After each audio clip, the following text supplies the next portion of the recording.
अस्सलामुअलैकुम, मेरा नाम भाई शगुफ्ता है ते मैनू 9वीं दफ़ा 8,000 रुपया मिला है ते तुहाडा बड़ा बड़ा शुक्रिया, मेहरबानी तुहाडी। अल्लाह तुहाडे कारोबार च बरकत पाए, अल्लाह पाक तुहाडे बच्चे जीन, अल्लाह तुहानू चोखा चोखा दै, तुहाडे सदके अल्लाह सानू भी दे रहा है। अल्लाह तुहाडे कारोबार च बरकत पाए, अल्लाह तुहानू सेहत तंदरुस्ती वाली जिंदगी दे।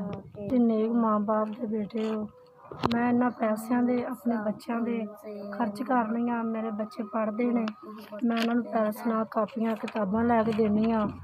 अल्लाह पाक तुहानू चोखा चोखा दै, अल्लाह तुहाडे माँ बाप नू तुहाडे सिर ते सलामत रखे, अल्लाह तुहानू चोखियां चोखियां खुशियां दे। मेरे 6 बच्चे ने, मैं बेवा हाँ ते मेरे बच्चे स्कूल पढ़ते हैं। यह पैसे मैं अपने बच्चों के खर्च करांगी। पैसे बड़ी मेहनत नाल कमांदे जे, साढ़े सिरा पहुँचाते जे। यह पैसे मैं अपने बच्चों के खर्च करांगी, मेरे बच्चे भी बहुत खुश ने।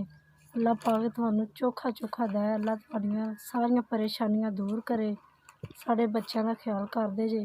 असीं तुहाडे वास्ते चोखियां चोखियां दुआवां करांगे, अल्लाह पाक तुहानू सेहत तंदरुस्ती वाली जिंदगी दै।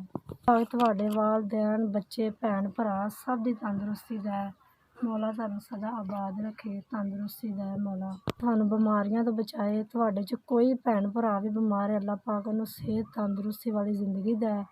अल्लाह तुसीं खुश रवो।